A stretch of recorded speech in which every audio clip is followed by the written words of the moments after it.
So now this is part 4 guys. 'Di ba? We already talked about job hunting, job application before, during, after, tapos yung training, ito yung mga components niya.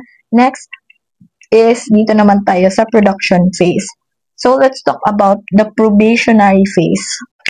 So sa probationary kasi guys, ang standard talaga niyan is 6 months. Okay, 6 months probationary, pero yung iba madali lang after 1 month, after 3 months, pero basic experience ko is yung probationary namin sa VXI is 6 months. Okay?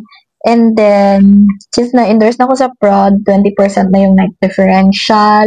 Tapos, yung cut-off namin is bi-weekly, every other Friday. But, maganda naman yung pasahod ni VXI kasi, tawag dito, sa Thursday is yung ano nila payout Thursday evening, o diba?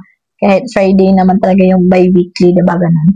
So, next is under sa probationary is of course under observation ka pa. So, huwag kang masyadong panay late, panay absent, unless if emergency talaga, ganun. So, yun, sa probationary is doon mo din malalaman yung mga iba't ibang concern ng mga customer na hindi nyo natakal sa training, pero andin yung TL nyo, andin yung mga ibang tenured agents na pwede mong pagtanungan, and they will guide you. So, yun yung kagandahan sa VXI is maganda yung working environment and mababait yung mga tao. Even though sometimes they joke around, so dapat marunong ka talaga makisama and read or understand between the lines. Next one guys is regularization. Okay? So, dito sa regularization guys is lagpas ka na ng 6 months. So, let's say 7 months above ka na 1 year, 2 years.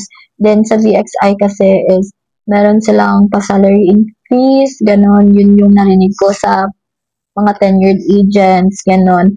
And then, sa regularization din is dito na pwede kang maging level 2 agent, basta mag-apply ka lang na pang level 2 ka na, ganon, up until mag-level 3, up until mapunta ka sa SME or tawag doon,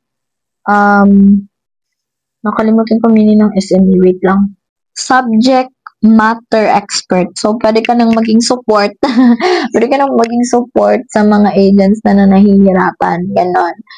And tapos is after ng SME guys is magiging TL ka na, ganun. And then, ano pang above sa TL? Nakalimutan ko. Basta, yun. Depende na yan sa, ano nila, sa growth nila. So, and speaking of growth, which is the last one. So, next one is the growth. So, ito na yung, pwede ka nang, let's say, nagkaroon ka na ng experience for 1 year or batak pa na talaga sa 7 months mo pa lang or sa 8 months, marunong ka na talaga sa process, is pwede ka nang mag-apply as QA, pwede ka nang mag-apply as trainer, ganun. Pero, just what like I said, mag-a-apply ka. Okay?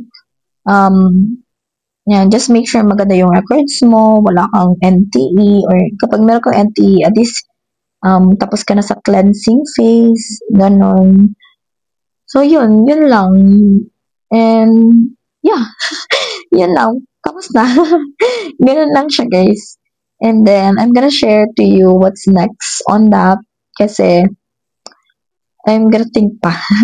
And so, if you are interested to know more about BPO, I can share more based on my personal experience, guys. Don't compare my experience to other people kasi iba-iba po tayo. Okay? And if you want more videos like this, just click the follow button and follow for more videos or click the subscribe button. So that's all. Bye for now.